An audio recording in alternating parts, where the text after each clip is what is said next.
Makanya memang biasanya amalan yang berat itu selaras atau sebanding dengan hajat yang besar juga nih. Kalau dari pengalamanku pribadi misalnya nih, Assalamualaikum warahmatullahi wabarakatuh. Halo semuanya, jumpa lagi di DN Resutari. Kali ini aku pengen share ke teman-teman tentang hubungan atau kaitan antara amalan dengan hajat atau impian kita. Beberapa tahun terakhir, kata amalan itu mulai banyak berseliweran atau familiar. Kita lihat atau kita tonton misalnya di sosial media, mungkin di YouTube, di TikTok, Instagram, banyak orang yang nge-share tentang amalan. Atau bahkan kadang aku menemukan di comment section, misalnya ada postingan ya, postingan kebahagiaan atau kesuksesan seseorang. Biasanya ada aja yang nyeletuk kayak, amalannya apa ya, kok bisa sukses seperti itu? Amalannya apa ya, kok bisa dapat pasangan yang seperfect itu? Misalnya kayak gitu teman-teman. Jadi amalan itu sudah menjadi kayak sesuatu hal yang dikerjakan oleh seseorang untuk mencapai hajat atau impiannya. Mungkin juga dikenal dengan istilah jarul langit atau ikhtiar langit. Dan kali ini aku pengen ngebahas tentang hal ini teman-teman ya, hubungan kenapa kita perlu melakukan suatu amalan dalam pencapaian hajat atau impian kita. Biasanya amalan di sini itu dihubungkan dengan ibadah. Jadi bentuk amalannya berupa ibadah gitu, entah itu misalnya membaca Al-Quran, zikir wirid, atau baca sholawat, atau berpuasa, atau melakukan hal-hal kebaikan, dan itu biasanya erat kaitannya dengan ibadah gitu teman-teman. Dan memang ya, amalan itu dilakukan, kalau kita jelaskan secara singkat, itu memang sesuatu yang kita lakukan supaya Allah itu seneng gitu, seneng ngelihat kita, seneng sama kita nih teman-teman. Mungkin bisa dibilang juga upaya kita untuk merayu Allah, merayu Tuhan. Kalau Allah sudah seneng sama kita, maka peluang untuk diwujudkan atau dilancarkan segala hajat, impian, kebutuhan ataupun keinginan kita itu kan jauh lebih besar ya peluangnya untuk dikabulin. Ya ibaratnya kalau kita udah seneng sama seseorang, maka untuk melakukan sesuatu kepada orang tersebut, untuk orang tersebut itu jadi jauh lebih besar, ya kan? Tapi selain itu, selain memang sebagai upaya untuk menyenangkan Allah, upaya untuk merayu Allah, aku juga mengartikan amalan itu juga sebagai bentuk persiapan untuk menunjukkan kesiapan. Persiapan untuk menunjukkan kesiapan. Karena begini teman-teman, banyak yang melupakan bahwa saat hajat kita itu terwujud, impian kita tercapai, keajaiban itu datang dalam hidup kita, itu kita lupa bahwa di dalam terwujudnya impian tersebut, itu ada sebuah bentuk tanggung jawab.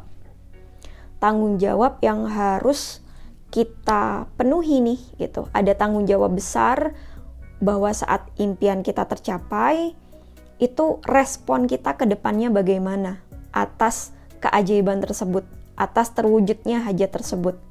Aku kasih contoh seperti ini teman-teman. Misal hajat kita atau impian kita adalah kepengen finansial kita berubah. Pengen misalnya punya penghasilan 2 digit nih. Nah, saat impian itu terwujud atau hajat itu terwujud, misalnya beberapa bulan kemudian kita akhirnya mencapai nih penghasilan 2 digit tersebut. Nah, di situ kan juga sekaligus ada tanggung jawab. Siapkah kita kalau dihadapkan pada gaji 2 digit? Apakah kita bisa mengendalikan diri, mengendalikan hawa nafsu? Apakah kita bisa mengelola rezeki kita yang bertambah itu dengan baik atau tidak? Jadi saat hajat itu terwujud, impian kita tercapai, di sana juga ada sebuah tanggung jawab yang juga harus kita harus kita penuhi, kita benar-benar meresponnya dengan baik. Hubungannya dengan amalan itu adalah saat kita mengamalkan sesuatu, contohnya aja sholawat ya, karena aku paling sering nge-share tentang amalan sholawat. Misalnya teman-teman ngamalin sholawat sebanyak 1000 misalnya setiap hari, selama kurang lebih 1 tahun. Nah, amalan itu kan juga butuh kesabaran, butuh kekuatan, kesungguhan, gitu. Karena nggak semua orang nih bisa bertahan, bisa bersabar, bisa tetap menikmati langkah demi langkah, hari demi hari, riyadhah atau amalan yang dia jalani. Karena ya itu tadi, saat kita melakukan amalan dengan amalan yang cukup panjang dan berat, itu juga sekaligus menyiapkan diri kita nih jadi orang yang sabar, jadi orang yang lebih kuat, jadi orang yang bisa mengendalikan diri, sehingga nanti misalnya hajat kita sudah terwujud, bukan hanya fisik kita aja yang siap teman-teman, tapi lebih penting adalah batin kita, jiwa kita juga siap menerima tanggung jawab dari terwujudnya hajat tersebut.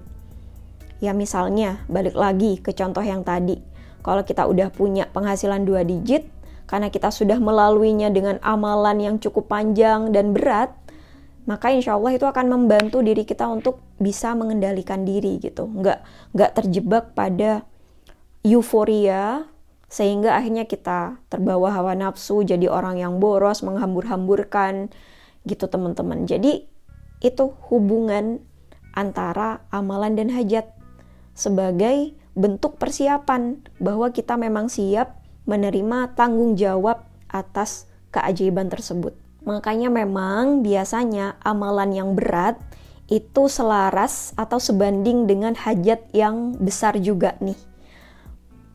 Kalau dari pengalamanku pribadi misalnya nih, tentang sholawat 4444, itu kan cukup berat ya, hitungannya banyak, apalagi mengamalkannya secara istimewa, secara benar-benar private, dikondisikan dalam keadaan tenang seperti kayak bermeditasi gitu teman-teman.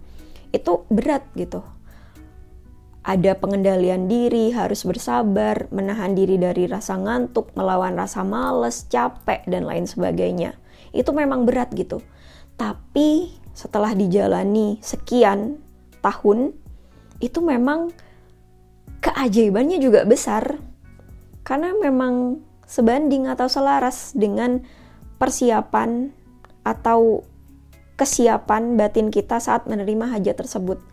Jadi ibaratnya kalau kita sedang mengamalkan sesuatu dalam jangka waktu yang cukup lama dan juga amalannya termasuk amalan yang berat, itu bisa jadi sebagai bentuk kita tuh lagi diawasi nih, diawasi oleh Allah, dinilai layak atau tidak mendapatkan keajaiban yang kita pengen. Oke, jadi kurang lebih seperti itu hubungan antara amalan dan hajat atau impian kita. Sebenarnya kalau mau diuraikan dengan lebih detail lagi, ini bisa lebih luas ya maknanya. Dan aku pengen banget bisa buat buku yang benar-benar aku tulis secara detail tentang hubungan antara amalan dan hajat ini teman-teman, dan juga mungkin dikaitkan dengan amalan sholawat maupun juga seni berdoa yang biasanya aku terapin. Jadi doain ya, semoga aku benar-benar bisa menyelesaikan bukuku ini. Dan gimana nih teman-teman, kira-kira tertarik nggak kalau aku keluarin buku yang ngebahas secara detail tentang apa yang biasanya aku share di YouTube? Komen di bawah ya. Segini dulu nih yang bisa aku share ke kalian di video kali ini. Semoga bermanfaat dan sampai jumpa lagi di video-video yang selanjutnya insya Allah. Terima kasih. Wassalamualaikum warahmatullahi wabarakatuh. Bye-bye.